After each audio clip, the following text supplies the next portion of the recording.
Welcome back, everybody, to the Govenda Show with John Capone. We've got Constantine Buhaya, a Labour activist and journalist, to give us his overview of the current crisis engulfing the government, with the news that the Prime Minister has been admitted to the ICU unit at St Thomas's Hospital and is, by all reports, in a very serious situation.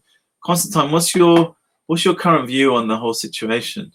Local community activists, just to be precise, not to offend anyone. The overview of the situation.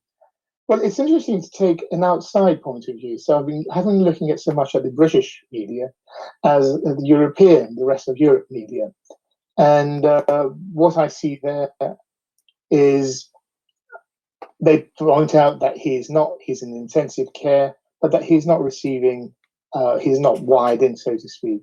That the situation is serious, and they're asking questions: who will be taking over, as far as the government is concerned. It's interesting that the European Union, that the European newspapers are basically so much focused on their own plight that this is not necessarily major news. I beg to differ. Actually, I had some calls yesterday by colleagues across Europe asking me about what my view was on the current situation with the Prime Minister. There is interest, particularly amongst your compatriots, the Greeks. They are, a lot of the Greek journalists are covering it. So I think there is a lot of interest about the current situation with our Prime Minister. The question I wanted to ask you, though, is, Keir Starmer this morning was filmed in Millbank, coming out with a position that we will support the government where we can, but where we think that there should be some transparency or accountability, we will do our job as an opposition. The question for you now is, in terms of the government operating, there's been some criticism about it not operating correctly. There's lots of technology out there. Select committees can still do their job remotely. Yeah. What do you think should be the government's job and the opposition's job now in this crisis? Okay, the media I was watching is the French, Belgium, Italian, Spanish, a little bit of German, and not that. The government is, if we look at the British media, what the government has been saying, what they've been saying is they don't want any factionalism within the Conservative Party, in order who will take over his Boris's place. Regarding Labour, we saw yesterday Nick Thomas-Symonds, the Shadow Home Secretary, who I thought he was a bit cavalier. I thought he was being a teeny weeny bit Jack the Lad. Of course, we're going to scrutinise where scrutiny needs to be done. It's a new cabinet, perhaps flushed by its having arrived at such a prominent position in such a situation. And what the shadow cabinet hasn't absorbed yet, hasn't displayed yet, is the deep concern which we see in the Conservative Party. For instance, I thought Dominic Raab was on the verge of crying yesterday when he was talking about. That's the thing, because you're Boris Johnson. And you see Matt Hancock, yes. And this is a guy who seems on the verge. He seemed a little bit frightened, and therefore there's this aspect of front line coming from the Conservatives, compared quite naturally, I think, from the Labour backbenches of Nick Thomas-Symonds. Hello, here I am, and of course we're going to scrutinise. Things will settle down, obviously. Yeah, absolutely. I mean, this point that you just made is quite important. I think there is an element of fear, actually, when you look at and you listen to them. I mean, this morning on Kay Burley's broadcast on Sky News, they had Will Warden, who was the Director of Communications at Number 10, and he was basically brought on to kind of calm everything down. But I think, in fact, what they've done is actually make people more worried about how serious the whole situation is surrounding the Prime Minister. And I think there is a fear now amongst the senior members of the Conservative Party that, in fact, Boris may not make it. I mean, you know, he may recover from this, but it will take a long time for him to get back into normal, again, we use that word, kind of business. He won't be firing from all cannons, basically. Yeah, that's what the concern is. Yeah, so really it's, I mean, I spoke to a Conservative expert prior to you coming on today, and his view was that, you know, the government has played it correctly. They've put everything, you know, in place. They've followed the warnings that should have been followed. But I tend to think that the approach by the government has been slow. They haven't acted quickly enough.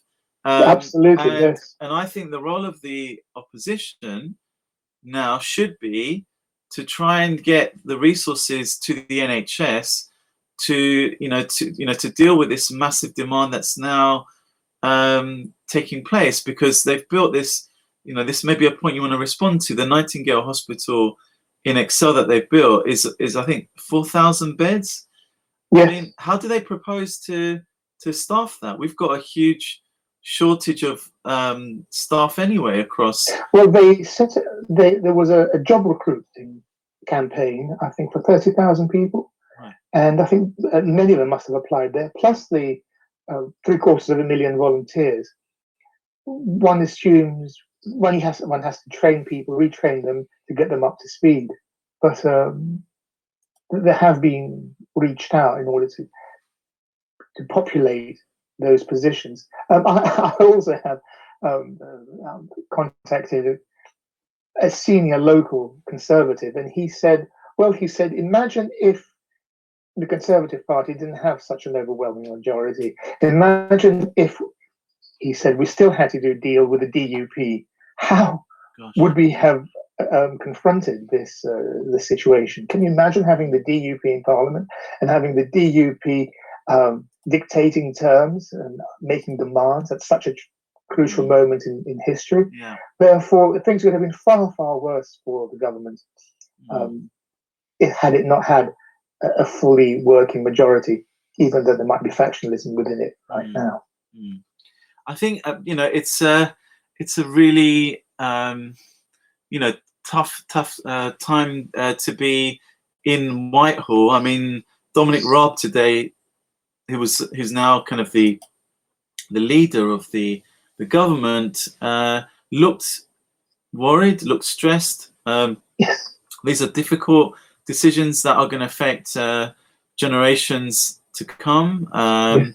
You know, you've got people dying on a daily basis. You've got a country that's worried. You know, and these are uncharted waters. I mean, if we, some of the news that's coming out on a daily basis, just in London are just shocking. I mean, it's. I mean, where, Con, you're based in North London. You're kind of in the Camden area. What's the immediate signs that you can spot that things are not good? Things are not, kind of optimistic. Well, what are the telltale signs for you? Someone mentioned that the local activities here in our area seem to be divided between the haves and the have-nots.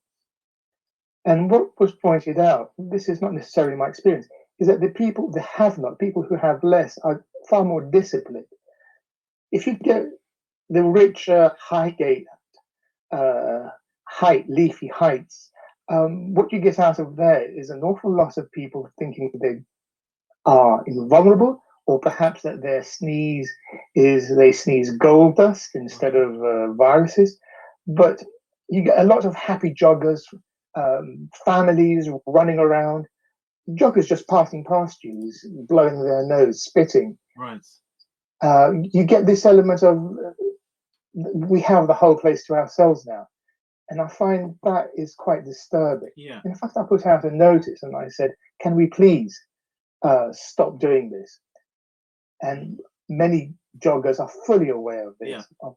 Well, can we go back to the point that we mentioned about Michael Gove is now self-isolating at home because there's a report on the BBC now confirming that he is in fact isolating. So yeah. these are, I mean, you know, these are big figures in the government. So you had Hancock, you had Michael Gove, and now the Prime Minister is now in the ICU unit. So this coronavirus has absolutely taken the guts out of the biggest names and in the Conservative Party, in the government.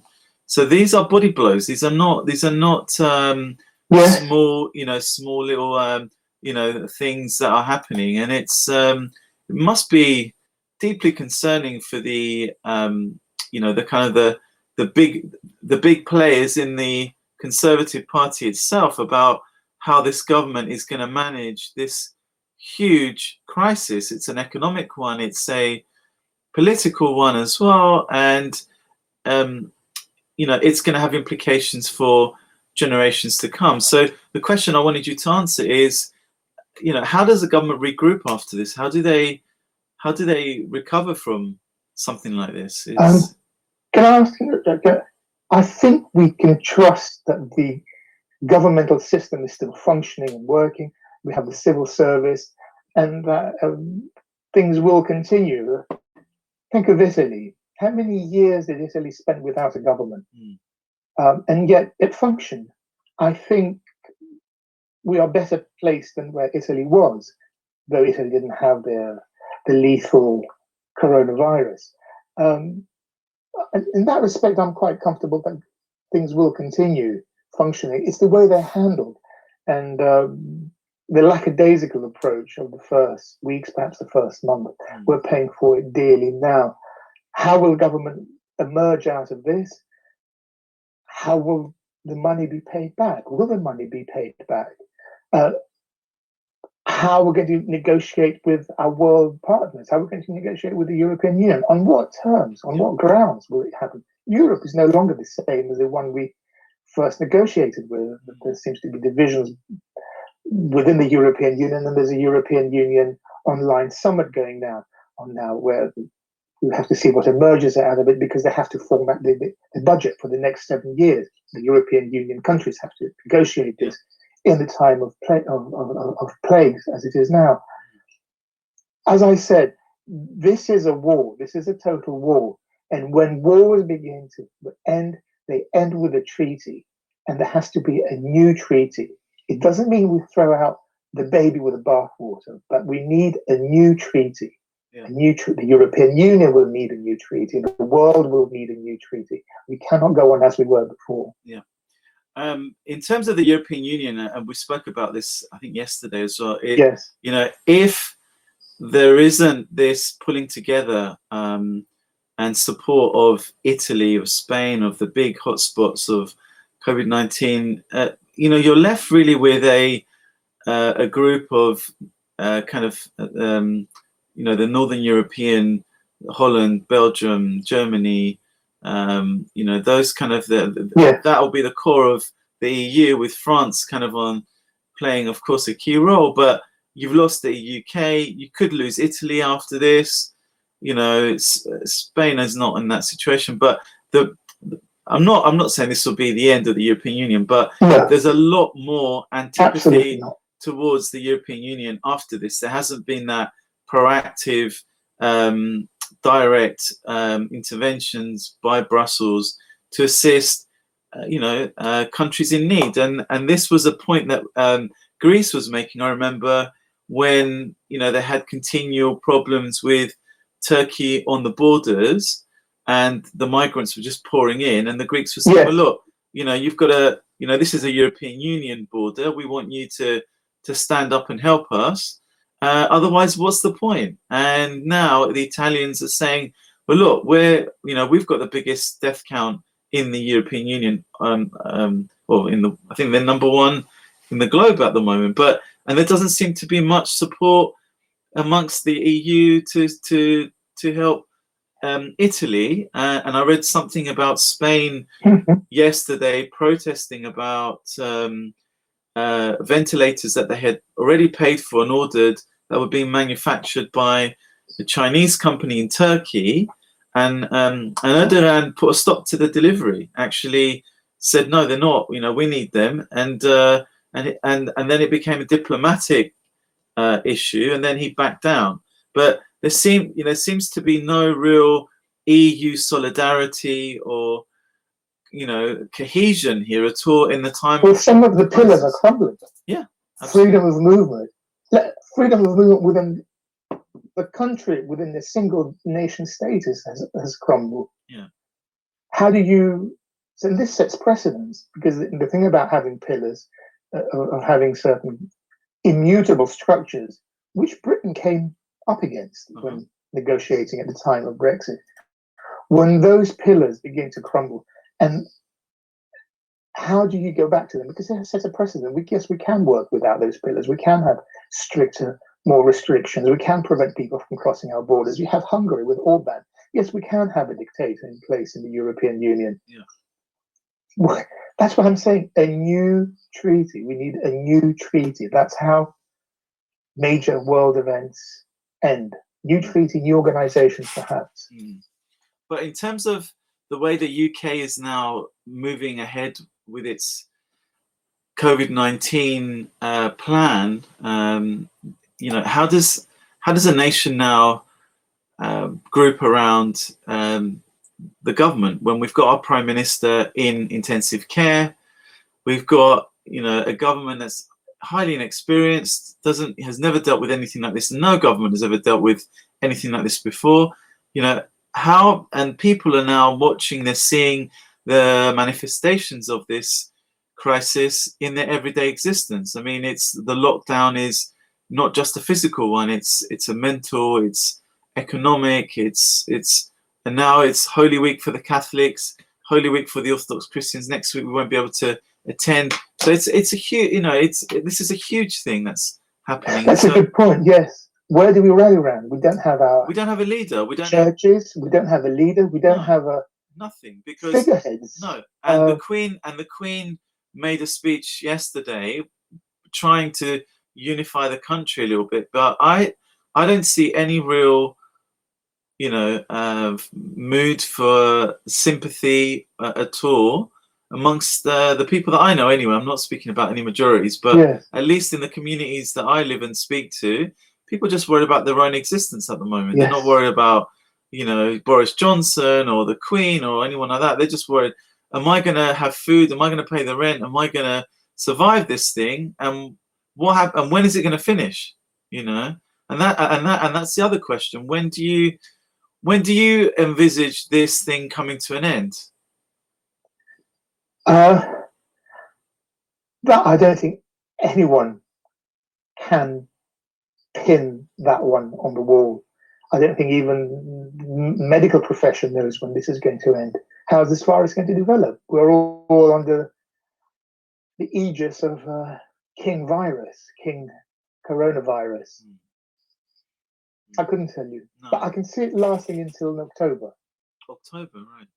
I mean, I've read that reports that when the peak is beginning to flatten out, and then they can start. I mean, what was said on Sky News this morning was that other countries in the European Union have got a group together to start planning when this thing starts to flatten out and to dissipate. They've got a team of people to start normalizing processes, and I think Michael Gove was asked that, and he said he didn't say we don't have it. He just says that in England, in the UK, we've got collective cabinet, and it's a responsibility by everybody. It's not allocated to a specific politician or group to kind of bring us back in from isolation. I thought the thing about Boris Johnson is that he centralized power to number 10, and that he could take these decisions, and he had enough of a majority to sweep anything through. Doesn't this contradict what Gao said? Well, I think it does. I mean, listening to Gove today, it's like it was interesting because he was asked, now that Boris Johnson is incapacitated, is unable to lead the cabinet and to give direction, will Rob now be kind of the leader? And he says, no, it'll be the responsibility for everyone in cabinet to decide, key areas, key movements, key policies. Which it's interesting that the deputy, the one who takes over now from the prime minister, is a foreign minister, and the foreign minister is not really as wired in as other ministers into the situation of the country. For instance, perhaps a home secretary or someone else would be far better, would have a greater overview on what's happening within the borders of the United Kingdom than a foreign secretary, which raises the question, should a prime minister have two deputies? So each one can take a court. If it's a major international crisis, such as war, conflict, then it's not obvious that a foreign secretary can sort of have the upper hand. If it's an internal crisis, then perhaps a home secretary or a health secretary or would be more appropriate to have the upper hand, to be the top person taking decisions. So have a two-pronged deputy leadership. I mean, that actually is a good point. I mean, it kind of surprises me that Boris Johnson didn't allocate a formal, like a John Prescott or somebody like Nick Clegg, a formal deputy prime minister with a team that can, I mean, had you have had now a deputy prime minister, it would have been an easy transition, an easy, right, handover, here it is, it's done. So now Rob is having to deal with leading the cabinet, all that kind of stuff, and the foreign secretary stuff. And I think it was Tobias Elwood actually today questioned and said, if we have a national security threat, who exactly is going to be dealing with it? If we, are now focusing on COVID-19. And then I think the response by Gus O'Donnell on Sky was, COVID-19 is obviously the #1 priority for every government department now, and and that's where our minds will be on. But we still have a government operating, a civil service and intelligence community that still operates and will protect us, and a defence force that's highly capable and trained to respond to threats. But these are major issues. I mean, we are focusing on COVID-19, but the cyber threats that are coming in from all over, yes, and the other threats that we know about are still there. They're not going away. They're not disappearing. So, what's your view on that, Con? Well, this is still early stages for the pandemic. If the pandemic normalizes itself within 2, 3 months, 4 months, having weakened the systems of major countries, then you will see other forces emerging and people trying their hand. I'm sure you will be able to see, Islamic State trying its hand, rebel groups trying their hand, hackers trying their hand, major international crime organizations trying their hand. China is trying its hand vigorously now. Therefore, people will try to find the weaknesses within our system, how much they can get away with. And this is not perhaps the most pleasant scenario. For the time being, there is, I think, a global solidarity, but how long will it last? Exactly. The question I wanted to ask you was... hopefully a long time, because we're all human. Exactly.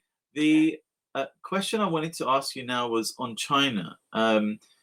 Given that Donald Trump labeled this as a Chinese disease, a Chinese issue that came over to us, and now we're seeing this soft power of China sending tons of supplies across the world to countries who are particularly afflicted by this virus. What do you think will be the relationships between Europe and China after this? China, I'm just looking out for this. When China, when the disease emerged in December, in December 2019. It was known as the Chinese pneumonic virus. It was Chinese pneumonia or Wuhan pneumonia. It was the Chinese virus. Yeah. And then at World Health Organization, or G20, I think, it was decided not to call it Chinese, but to call it coronavirus, and specifically COVID-19. This is pressure from China that the change of the name happened. China has been, with its propaganda machine, has been absolutely ready to launch a defense of its image and to present itself as this the salvation. And it's not a very, it wasn't particularly expensive. You send masks, you send some oxygen, and then you make a huge social media event out of it with big banners, etc. I think China has been accused by the president of Brazil of using the situation to increase its power and its reach. Perhaps Brazil has a point. Bolsonaro, that is. Perhaps President Bolsonaro has a point there. He's got his own problems at the moment anyway. But he does. But it doesn't mean you cannot speak plausible, you cannot utter plausibilities. Yeah. I mean, the point I'm wanting to make is that, you know, the situation where China before was this, you know, it was talked about, we spoke about the G20 and the G5, but it was all, you know, there was this thing about the G1, and the G1 is China. Now with this crisis, even though China has got huge cash reserves, I mean, they can withstand a shock like this to their system, whereas the US and the UK are economies that are highly leveraged, you know, indebted public sectors, and let me just put you through. Let me just go on to Twitter so we can just have a look and see. I'll just say that all I can see on my screen is a fifth of my head. Let me just put the Twitter thing on. But all I'm going to say is that at the moment in China, the isolation is now beginning to end, and they're now beginning to kind of like reintroduce people back into normal life. And what I read as well is that in Wuhan we saw a drop in the numbers of fatalities, but there's a big concern that it may crop up again. It may be another surge in COVID-19. So if I'm just showing a screen now with our viewers that tourist it's saying here tourist sites in China are swamped by people going back. So they're beginning to go and visit all their sites again. They're going to cultural sites and with their families. But surely, I mean, it's only been a couple of months. It's been, people have been in lockdown for months in China. It raises concerns about, whether or not this has been, managed properly, if it's the right time, we're still looking for an antidote. We're still looking for. Can I ask, do people believe Beijing's narrative on Tibet, on the Uyghurs, on Hong Kong, on democracy? Did we think, oh yes, I think we'll follow Beijing's line? We agree with that. Perhaps yes, perhaps no. Do we agree with their story as to what's happening now with the virus? I don't know. Nobody's there to double check. Yeah. The media is under the complete control of Beijing. Which media? Social media is under their control. Well, there's no independent voices coming out. Which media? So do we agree with them? Sorry, which media are you referring to? The Chinese media. Oh, yeah, of course, yeah. Chinese media is under their control. Social media, vast swathes of social media which are inaccessible in China. Yeah. So we don't have these free-thinking voices. There's democratic voices. This is all coming out of China. All we get is the official line. Yeah, I mean, it is deeply concerning. I mean, it's the attempts by China to rewrite history and to flood the European. Rewrite the news. Rewrite the news. I mean, The news since December. And this whole 5G situation should be worrying lots of people. I really am not a big fan of you know, of the 5G project. But there's a tweet here: foreign exchange reserves continue to fall in China as exports collapse. Still a strong $3 trillion, but dollar-dominated debt offsets most of the large size of reserves. So, I mean, China's got huge reserves. They can. I mean, look at these charts. I'm putting up a chart now of Chinese monthly foreign exchange reserves. You know, they've got deep pockets. They can survive this shock to the system, whereas we can't. And that's the thing that you know, it should be concerning to a lot of us, is we're now having to depend on the government increased borrowing, getting bonds, which will be paid off for generations to come. This will be, you know, my children. But do we have to pay them back? As I said, a new treaty is needed. Will we have to pay them back? Will we have to bear the burden? Absolutely, yeah, that's the thing. So it's so I'm just sharing a screen now where I'm showing the Chinese foreign reserves at the moment. But anyway, so closing up, Con. So we've had an eventful day today. We've had the news of the Prime Minister being admitted to intensive care. It's a rolling news event story. I mean, if he deteriorates further and we see his condition, and we're all praying for him to get better. There's no politics at all. We're not in any way, you know. I've met Boris. I've dealt with him before, you know, and we just pray for him to recover. I think the key thing now is we all have to keep our heads. We've got to keep calm as much as possible.